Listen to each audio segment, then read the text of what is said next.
அடடா, என்ன சுவையாக இருக்கிறது என பலாப்பழத்தை உண்டவர்கள் சொல்லி கேட்டிருக்கிறீர்கள். வெளியே முட்கள் போல் காட்சியளிக்கும் பழத்துள் இத்தனை சுவையான பலாச்சுளைகளை ஒளித்து வைத்திருக்கிறான் இறைவன். ஆம், வாழ்க்கை மேலோட்டமாக பார்க்கும் பொழுது முள் போன்று கடினமாக இருக்கும். படிப்பு, தேர்வு, பணி, பதவி என நினைத்தாலே மயக்கம் வரும்.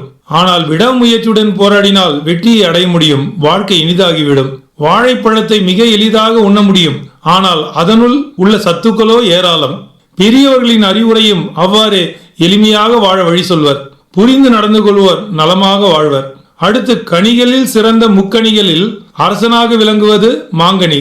இது பிஞ்சில் கசக்கும், காயில் துவர்க்கும், கனிந்த பிறகு இனிக்கும். அதுபோலத்தான் வாழ்க்கை. முதலில் உழைப்பு மிகுதியாக இருக்கும், கூலி குறைவாக இருக்கும். பின் உழைப்புக்கேற்ற கூலி கிடைக்கும். அதற்கு பின் உழைப்பு குறைந்துவிடும், கூலி நிறைந்துவிடும். இவ்வாறு முக்கணிகளும் வாழ்க்கையை அழகாக உணர்த்தி விடுகின்றன. உடலுக்கு நன்மை செய்யும் அக்கணிகளை கொண்டாட வேண்டும் தானே. தாய் ஊட்டாத சோறினை மாங்காய் ஊட்டிவிடும் என்பார்கள். சொல்லும் பொழுதே சிலருக்கு புளிப்பு, இனிப்பு, துவர்ப்பு என பல சுவைகள் எண்ணத்தில் வந்து போகும். மாங்காய் ஊறுகாய் என்று சொன்னாலோ சிலருக்குள் வாய்க்குள் எச்சில் ஊறும்.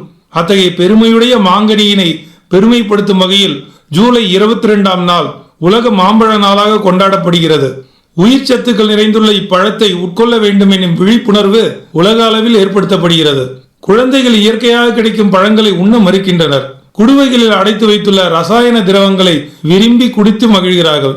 அவ்வாறு செயற்கையாக தயாரிக்கப்படும் குளிர்பானங்கள் அனைத்தும் குடலுக்கும் பிற உறுப்புகளுக்கும் கேடு செய்யும்.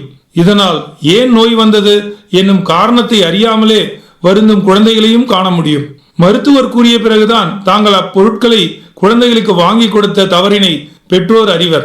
குழந்தைகள் அடம்பிடிப்பதால் ஒன்றும் செய்ய முடியவில்லை என கூறுபவர்கள் பின்னாளில் வருந்துவதை எவ்வாறு தடுக்க முடியும் என மருத்துவர் கேட்கிறார். எனவே சத்து நிறைந்த மாம்பழத்தையே கொடுக்க வேண்டும். மாங்காயாக இருக்கும் பொழுது உண்பவர்களும் உண்டு. சிலருக்கு அந்த புளிப்பும் துவர்ப்பும் பிடிக்கும். பழைய சோறுக்கு மாங்காயினை வைத்து உண்பர். இதுவே உடலுக்கு தேவையான பல சத்துக்களை கொடுக்கும். தமிழ் வருட பிறப்பு போன்ற முக்கியமான திருவிழாக்களில் மாங்கனியினை இறைவனுக்கு படைத்து மகிழ்வர்.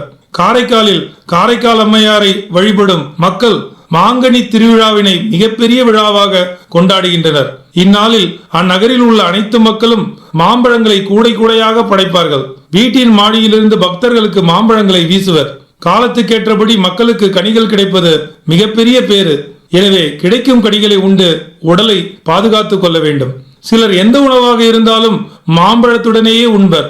மிக இனிப்பான பழமெனில் அந்த கொட்டையை எடுத்து நிலத்தில் புதைத்து வைப்பர். பின்னாளில் அதுவே பல மாம்பழங்களை தரும். திருமணங்களிலும் இப்பொழுது பழக்கூட்டுகள் கொடுக்கப்படுகிறது. அவற்றுள் மாம்பழத்தை விரும்பி உண்பவர்களே அதிகம். 4000 ஆண்டுகளுக்கு முன்னர் தோன்றிய மாம்பழம் கிளிமூக்கு, பங்கனப்பள்ளி, நீலம், அல்போன்சா, ஒட்டு வகை என 100க்கும் மேற்பட்ட வகைகள் உண்டு. மாம்பழ நாளினை கொண்டாடுவதன் நோக்கம் மாம்பழத்தை உண்ண வேண்டும். மேலும் ஒவ்வொருவரும் இம்மரத்தை நட்டு யாருடைய பசியேனும் நீக்க வேண்டும் என்பதுதான். ஒரே இடத்தில் நின்று கொண்டு எத்தனை உயிர்களின் பசியை தீர்த்து விடுகிறது. மாம்பழத்தை இனி பார்க்கும் பொழுதெல்லாம் நாமும் அதுபோல் பிறர் பசியை தீர்க்க வேண்டும் என்னும் எண்ணம் தோன்றும் தானே.